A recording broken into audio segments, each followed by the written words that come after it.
Run, river, run, run through the hills. Run, river, run to the sea. Run, river, run to your place beneath the sun. Run, river, run over me. Run. Hi, this is Jan Lewis. Welcome to be my guest today. We have back, by popular demand, our ever-present poet, James Nicola. Welcome back, James. Thank you, James. He scooted in so fast. Did you came in from Wayland, right? I came in from Wayland today, visiting family. But there. you probably have a rental, right? Rental car? No, I own a car. I have a car in New York City. You mean you drove from New York out here? I drive. Yeah. I thought you fly from here to Logan. Oh, I wish. No, No? not in the Bucks car. But although it takes a little bit of money to have a car in New York too, but Yeah. Well, welcome back. He's got some stuff to share with us. James, first of all, this is the new book, poetry book coming out. Tell us about this one. this week. This is called Quickening, my fifth poetry collection, Poems Before and Beyond. And that's supposed to make you think, what is that thing? With the title Quickening, isn't that when a baby starts kicking in the belly? Yep. And what's the picture of the universe doing? Well, you put all those things together and you realize it's a collection of poems dedicated to people who begin again and again trusting that a thing eventually will come, whether it's the universe, a baby, or a poem. And you know what? This beautiful cover? From India. And they're publishing it from a publisher called Cyberwit in India, and they found me online and wrote to me and asked me to submit something. And Did you design it or did they? They did. Yeah. Quickening. But I chatted a bit about what would make a good cover, and they found several examples. You've been appearing, I couldn't get all over the lot. Right. Where were you recently? Well, I was just in Cresskill, New Jersey last week, and tomorrow, today's April 19th, tomorrow, April 20th, I give a workshop up in Lancaster, Massachusetts at the library. It's a Playing the Audience workshop. It's my first nonfiction book for actors, because I come from the theater, but this is now adapted for writers presenting their own work.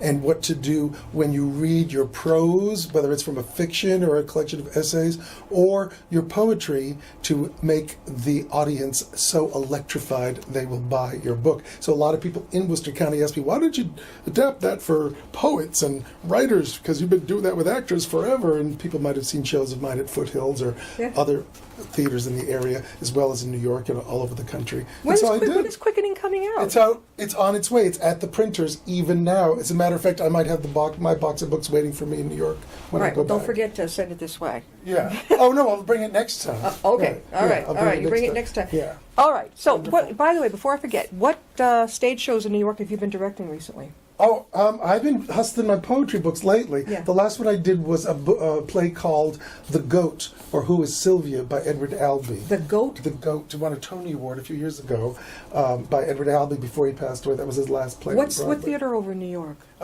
The No Theater in Binghamton, New York. I did that upstage. Isn't that where the college is? That's right, SUNY Binghamton. So I got friends there What's at the SUNY name Binghamton. of that college? Oh, there's SUNY, State University of New York at Binghamton, and there's also a community college. Where's Bard? Bard That's College? just a little bit upstate New York, Yeah. in just up the Hudson a little bit.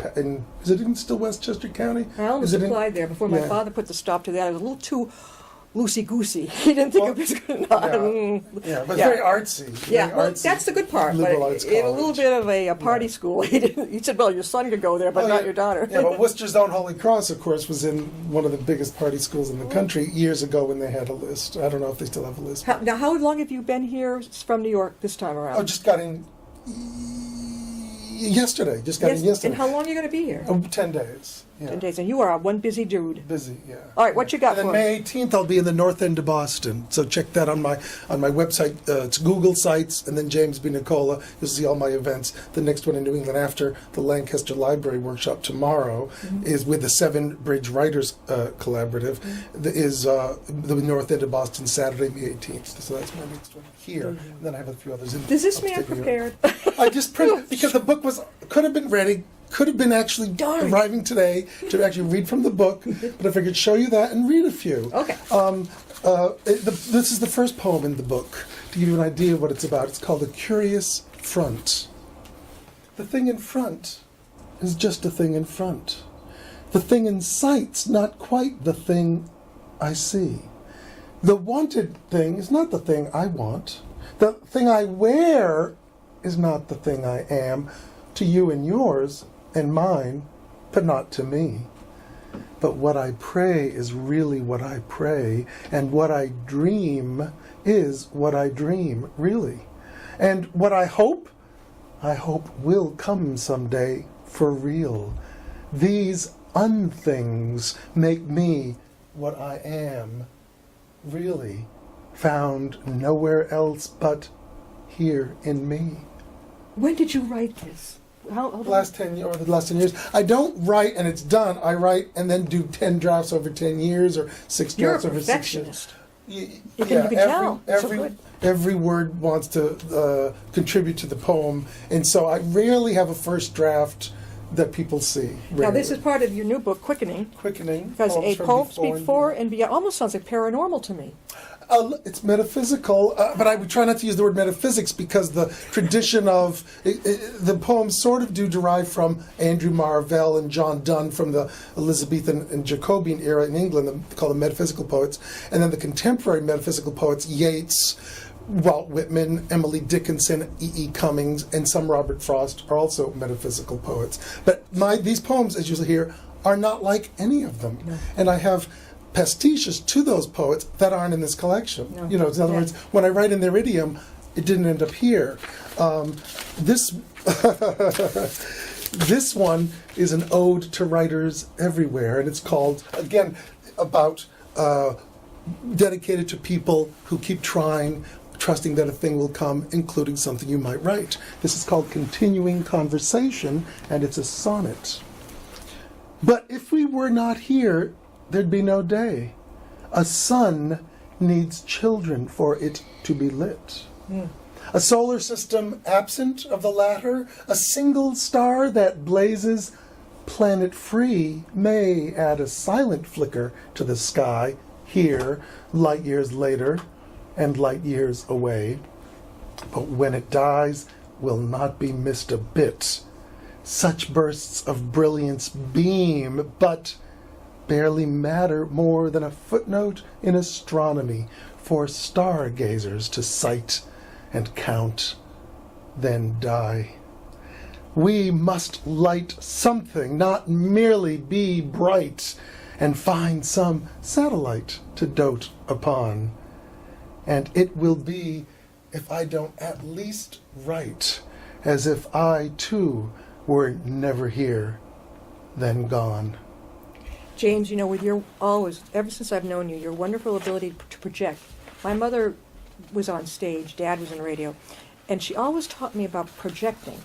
And all of your ability with your reading your poems, your writing it, must help the people you're coaching on stage when you're directing. Yeah, that's why people have had requests from me, and in New York, people ask me to coach them also, because they see me performing. Go, how do you make it so clear, whatever, etc. I go, well, you work on it like a play, except there's some differences in that when an actor's doing a role, you want everyone to believe that actor is that person in that situation. Yeah. Here it's recollecting, recollecting is recollecting, as if everything comes from a true place, but you don't have to duplicate the emotion. You have to recall having it and talk about it, but not necessarily cry or not necessarily be afraid. My mother taught me was, as she said, she was told, I think when she was doing acting, that if you can't separate the actor from whatever the character, then that's a darn good actor. Yeah, right. And that's not always the same with a poet reading his own work. It's not quite the same, but it still wants to come from a place. You still want to invest in the stuff you're talking about, and so it has to do with birth, rebirth, etc. But as in quickening, but also rejuvenation, renaissance, and finding out that during your life you get to change and you have to change. This is called Twins, and you might remember the phrase no pain, no gain. Yeah. This is about two twins. They're not named Pain and Gain, but twins. I grew. It hurt. I knew another spurt, a shot, was due, and I would rather not. But pain and change have rung to rearrange as twins again, conjoined as man and sins. Change used to be the bully, though pain was often worse. Now that I'm me more fully, they'll be the reverse, I hear. They buzz. I slam and lock my door. Can't what I was be what I am anymore? Talking with James Nicola. James, now the book is already out. The book is out. You can order it. All right. You can order it from cyberwit.net or Goodreads, you'll see a blurb about it, or riffle.com or riffle, whatever the Riffle website is. It's at 4 different sites. What is a Riffle website? Riffle for riffling through books. It's another. I just found out about I it hadn't even heard about it. I hadn't either, but it's really. You know, James here, I'm looking at the back of this. It'll be on the back of the... luckily, he brought the dummy copy in for me. Okay. You're a Yale graduate. Hard to believe. No, it's not. You're smart as a whip. He won a Dana Literary Award. All right. And 2 Willow-Worthy Awards, a People's Choice Award from Storyteller, and 6 Pushcart nominations for which he feels both stunned and grateful. Yeah, can't pinch me, am I dreaming or what? And that this is my 5th poetry collection in 5 years, and I have another one that just got accepted in the last month also. Another one, too? It's coming out, yeah. And it may be a year, maybe 8 months, we'll find out. This one a little bit addresses the cover with the stars. Yeah. And this is visiting a friend in an observatory and trying to convince him that you can't see forever, but not wanting to break his heart. So it's a short poem called Observatory. You cannot see forever from down here, even with telescopes. My friend replies by showing me the focus. Pretty near, though, I concede. Even a best friend lies or shuts up now and then. Otherwise, you'd break his heart if he believed you. I don't have the heart to do that. And the size he cites is quite sufficient for a sky. Oh, it's beautiful. You were on with Hank Stoles in Worcester, right? Oh, yeah, a few Okay. times. How'd yeah. that go? Oh, wonderful. It's okay? Yeah, Okay, several good. times. Now, I want to get him on WBZ on the midnight show with Bradley J. Bradley has all kinds of fascinating writers and all. You'd be perfect. Oh, you're too nice. No, I'm serious. I listened to that show, Yeah. the talk show at night. Oh, yeah. And here's the other one I want to get in because it's almost the end of the book, and with the cosmos, the universe apparently expanding, that means it's going to dissolve and disappear. But even if it were contracting, that means it's going to implode and disappear. Where do you get these ideas? Yeah, well, listening to physics and listening to I read a book about. It's not string theater, but what was it called? About quantum mechanics that just came out last year, and it explained all sorts of stuff. Yeah. Although this particular poem has to do with, well, I'll let you know what it is. Yeah. That the fact that whatever happened years ago, we were there. Yeah, we were. You think so? Our ancestors were there. We come from ancestors that were there at the beginning, and we come from molecules that were from there at the beginning. When I gave my speech, I was the guest speaker at Wachusett Regional a few years ago. Yeah. I had everybody breathe in and out a few times and do exercise. I said, "Now we are one. We've just traded molecules." That's actually true. We're always trading. We become each other in these little ways. I put my hand here on the chair. We become each other. Granted, only the electrons. Yeah. I'm not going to turn into a chair, no. or Zeus is not, or Jupiter's not going to turn into a goose or a bull and visit like in the ancient myths. Yeah. But the universe is like that. Everything's made of stardust. We all come from meteors that fell to the earth from the stars. James, what did you major in? Music. So hence that stage ability. Yeah, but I also did was math and physics. Math? And I was math and music and for a while, and then even it was drama and science seminar in Wachusett. So you're both right and left brain. They would tell you you're able to do both. Which is hence why I was a director for so long, because you got to be both creative and organized, right and left brain to be a director. That's why I fell into directing. James, if somebody wants you to appear, how can they reach you? They can. Email me at nicolajamesb@juno.com, or just check out my website. You can find my email there again, which is just go to Google Sites and then type in my name, or type in the name of a book, and you'll find me. Quickening. Us girls, that's pretty easy to remember, because it's true about when you're carrying the baby. You can tell when it's... Right. Yeah. So this is the sort of final summing up poem of the book. Somewhere next fall, as Rome fell, you and I were somewhere then as chromosomes and genes, which found a way to become what we became and rise again. As Eve and Adam left the first garden, we started to become. And on the day the Christ died, you and I were somewhere then. Through every war, yea, any time that men and women have wreaked harm or gone astray, whatever we are was and rose again.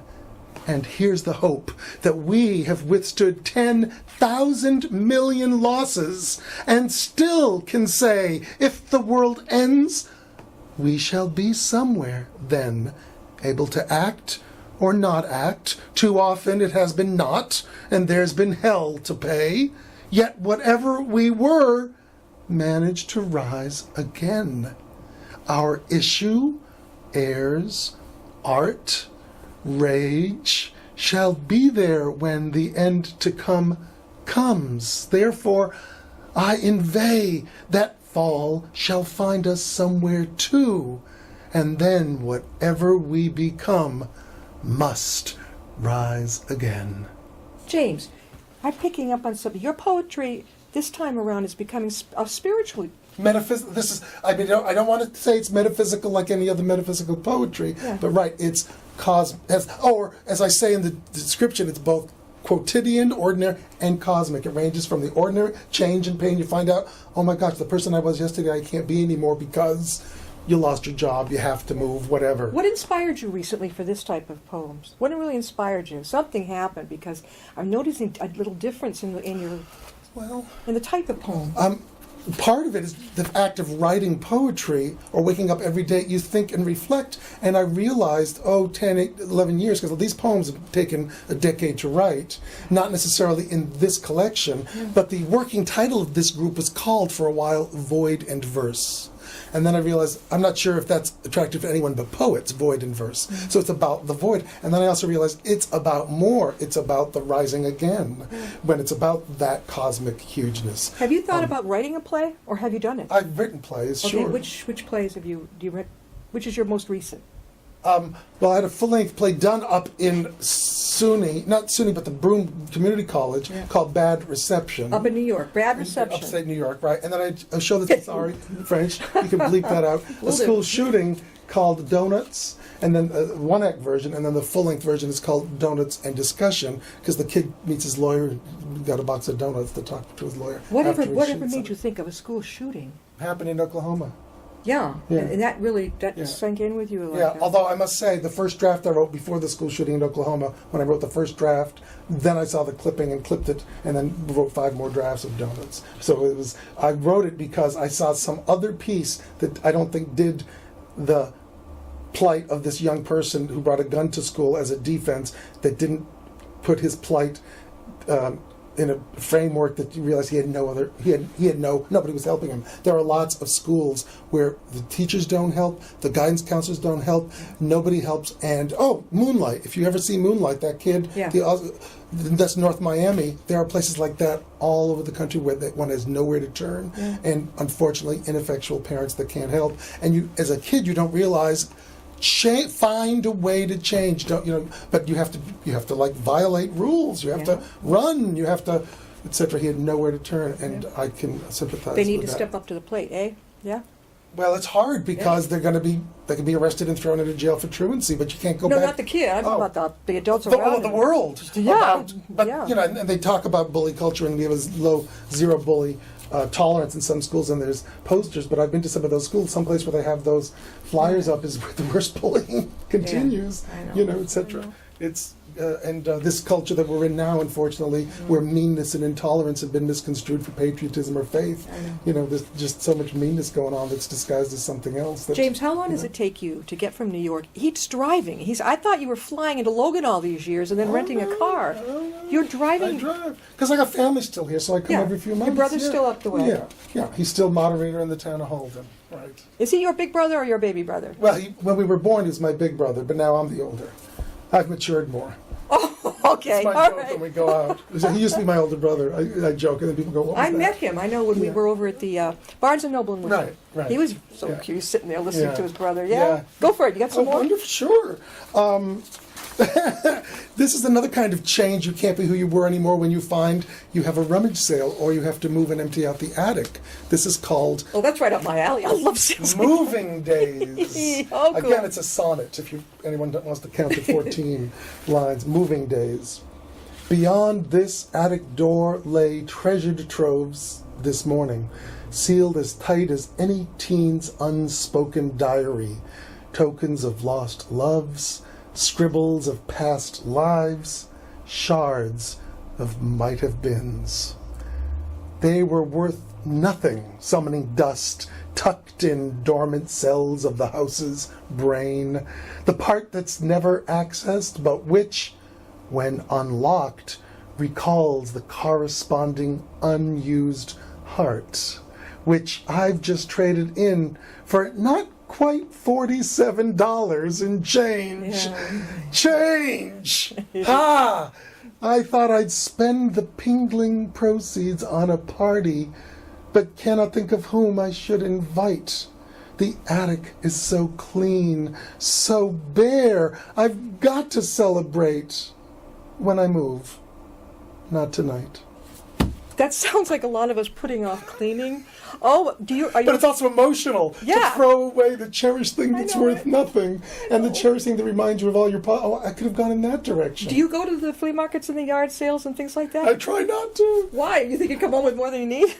Yeah, it's scary. Oh, you got to see my studio apartment in New York. Pretty bad, huh? And I just inherited things from my mom who passed away, and then a friend in the building. I got 250 vinyl albums, mostly fabulous theater. Well, you know right albums. over here at Nevermind. You Oh, love that store. Oh, I love Big that. plug for Nevermind. Oh, yeah. Oh, yeah. Last time I was here, I didn't buy anything, thank goodness. But when they have something with Sammy Davis Jr., I buy it. Again, how can they get your new book, Quickening? The poetry. Just check out my website or the publishers, Cyberwit, CYBERWIT.net, and then type in Quickening, and they'll be able to order it right from India. It's all of $15. They're having a sale at the moment. Let me ask you a question. I know India did all the designing here, but how did your publisher connect with India? But they're in India. It's a publisher in India. They publish in English. Well, Yeah. then how did you find them? They found me. They found you? Oh, I saw on their staff list 2 of their associate editors are based in Greater New York or Yeah. the States, and I realized one I think saw me perform. Oh. One I haven't met, but they're in Jersey, and I realized, oh, I see the link. They must have said, look at this guy's website. You must have been surprised out of your mind. I was surprised, and it was the same day I got a phone call from Tom Stoppard that morning, January 14, Yeah. because I have a poem called Tom Stoppard, a sonnet, in my second collection, which is called Stage to Page. Yes. He was doing a play in Lincoln Center. I left him a copy. So months later, that was in September, months later, I get a phone call from Tom Stoppard saying thank you. You had the luck and of- then I go down on my emails and I get I'm contacted by this publisher. I never heard of it. We saw your stuff on your website and like it. Would you please send us something? Well, they hit it right on the head. There's that spiritual, that metaphysical thing where it looks like all it's got is a night sky with the pinpricks of light. And can you see the baby being born out of the stars? Yeah, I In the can. bottom left quadrant. My brother said it's like there's a kid. Right here. Yeah. You can actually, and I didn't notice that, but my brother did because I sent him. That wasn't your idea. That was wasn't- their idea. No, I don't even know if my publisher saw that, but there's like, in comic books, as a celestial being that was the nemesis of the JLA and JSA for years. It was born out of The picture of you on the cosmic back dust. is a hoot. I think it's great. Does that Central Park? in No, your- it's right near my neighborhood, up 10th Avenue, a park, with the cherry blossoms were in bloom. So somebody else took that. yeah, world-class photographer happened to snap it with her smartphone, and it came out not too shabby. Have you had your picture on your other books? Have you? One. Yeah. I don't like to have my picture on books at all. Why not? You're very photogenic. Nah, well, that one, yeah, lucked out, but it took hundreds. Well, you smiled. Yeah, I smile and I was wearing this jacket. So We've got about 1 minute left. Wonderful. Read us one more poem. Oh, one. Okay. Something. The neglected door. Door? Door. The neglected door. The door over there said nothing, so I did not go over there. The door over there squeaked softly, so I did not quite hear over here. The door over there only opened a crack, so I did not move through the door. The door over there swings wide now, so I am looking at the doorway where a world waits, so different, and there I may go. Now, this is, how many times have you been on the show? This is your, 5, I think it's the 5th. This is your 5th One for each appearance. book. 5 God, books. you were with us when we started. Yeah. We, next month, will be coming up on our 7th anniversary. Wonderful. May 2nd, 2012. Fabulous. Were you on with us when we were in temporary In the other- headquarters? right. So he has seen the changes. Right. Before we close, how can they get your book again? Again, for the book, just chime on to cyberwit.net. CYBERWIT, all one word, .net. And you can type in quickening or my name. And for my website, just go Google Sites and my name, or type the name of any of my books, and eventually you'll get to my other book. My first one called Manhattan Plaza. I remember that That's one a too. key one. Go Manhattan Plaza, James B. Nicola. It'll bring you to my website. Now, you're such a busy guy. What have you got coming up? Let's see, tomorrow is the workshop in Lancaster, and then I'm in upstate New York near Albany next week, May 4th, and then May 18th I'm in the north end of Boston at a nice Italian bookstore. Okay, so if somebody out there would like to have James come and do a reading, and believe me, does he put his heart and soul into this? Would they contact you? Contact me. All right, I booked my own. Contact you directly. Right, yeah. All right, yeah, that because he's terrific. We saw him, like I said, at Barnes and Noble in Worcester, and it was amazing. Well, thank Did you like it there? I love it. I've been there twice, so that was Oh, nice. you have? That was my second time. Was there, that put on by the writers group over there? No, that was Worcester County Poetry Association. Yeah. Huh. That uses, the Barnes and Noble is kind enough to, They- the one at Lincoln Square, so go patronize that. You Barnes should and be up Noble. here at Tatnall Bookseller in Westboro. I've done that books. You've been also. there? Yeah. I've Okay. done that, yeah, but it wasn't a performing event. It was, they gave me a table and some display. Oh, for you've got a day. back room there where Yeah, you can actually give yeah, presentations. Yeah. You'd Yeah, be perfect. I know, right? I just haven't done that one yet. All right, don't skip that. I love that place. Oh. I've been going there since it was at Tatnick. I was going since before it was at this big space at Tatnick, since it was the little space Up at in Tatnick. Worcester. Yeah. It's a I'm- cafe now, I think. Yeah, in Westboro. Yeah, the one in Worcester isn't there anymore. No. They So opened the you second want- one. It's yeah, but they all have a in cafe Westboro. and a lot of Right. clothes. Yeah. It's for girls, basically. Yeah. They get us when we walk in, like, Yeah. oh my God. Then you get to the books. Then they have the back where you can sit and just take a Right. book and just read quietly. I Right. mean, really, I love it over there. But now, your book is coming. Let me have it. And then you've got another one coming up.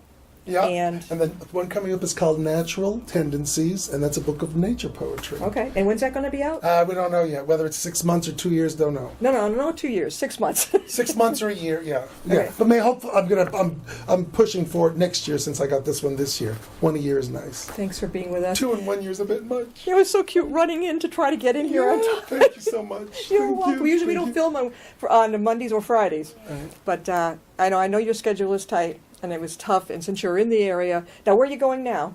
Oh, my brother's house. Back to Hudson. right? Holden. Holden. Okay, yeah. you're going to go back there and Holden. get some rest before tomorrow's Tomorrow. Lancaster. Exactly. Yeah. Take a deep breath. Right. You made it safe. I was Thanks for concerned. listening to the poetry. You're Thanks for welcome. putting You're this welcome. online. All right. We'll see you next time. I'll be my guest.